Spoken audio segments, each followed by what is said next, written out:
Earlier tonight, I spoke about the Steinle verdict and what the president's been saying on Twitter with California Congressman Darrell Issa. Take a look.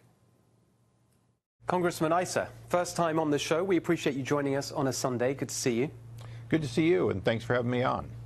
So this Steinle verdict, everyone is outraged about it. I'd love to get your reaction on that specifically, but more generally, this insane sanctuary cities policy that everyone is so fired up about. What can we do about that in the future? Well, it's in the courts right now, and with the president's leadership, he is trying to at least make it financially disadvantageous, if you will, for cities to decide that they want to take federal money to help fight crime and then not do their part, at least as to criminal aliens. It's one of those tough situations. Obviously, the perpetrator was clearly in the country because Sanctuary City and a failure to contact ICE in this particular case occurred. And obviously that isn't the reason for the jury verdict, but it certainly is the reason he was there to commit the crime.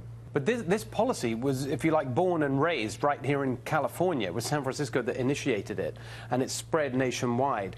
I understand the argument that the administration is making about financial incentives and so on, but isn't the policy itself of non-cooperation actually illegal? Well, what's amazing is that the initial sanctuary city concept was one that law enforcement said, if we're trying to get witnesses of a crime, we want people to report, we're not going to ask what their status was. To that extent, it was good.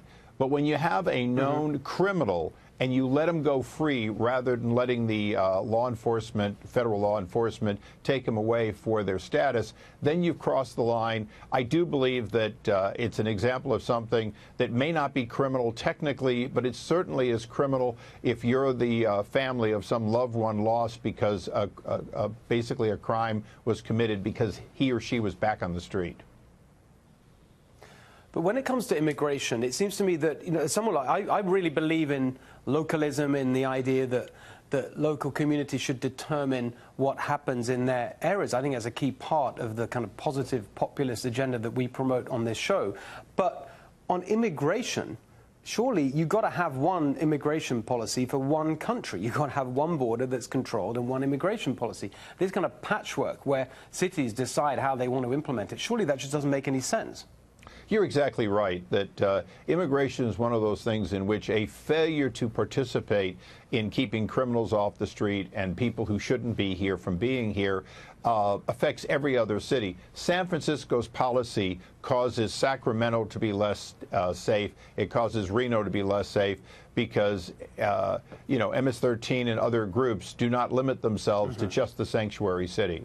I just want to turn briefly to some of the other news that's going on right now. It's an incredibly busy news weekend. You've seen the president out there tweeting today on a range of matters, including the Michael Flynn news from earlier in the weekend and so on. Where do we stand right now with all this going on? The Flynn thing, the tax bill that was successfully moved forward at the end of last week. How do you see things right now? Well, I think legislatively, Congress is getting their feet under them. But in the case of Flynn, it's a good reminder that at least sometimes when you lie to law enforcement, you're held accountable. Obviously, Hillary Clinton was not held accountable for lying. Lois Lerner was not held accountable for lying. It's that double standard that I think the president was tweeting about when he noted that you've got an FBI agent dismissed who very clearly had a bias when he was investigating Hillary Clinton, has a bias when he's involved with the president, and now that bias is known by everybody. And do you think that there's any consequence that should follow from that? Do you think the action that needs to be taken has already happened in the sense that he was taken off?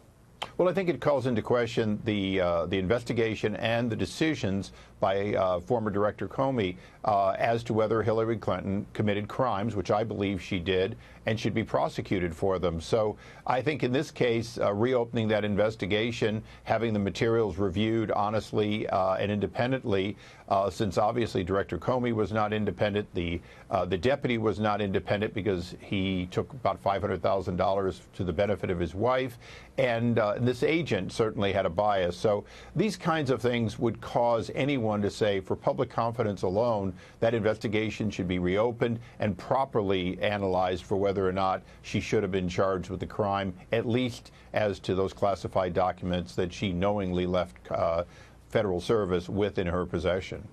Thank you so much for joining us. Really appreciate it.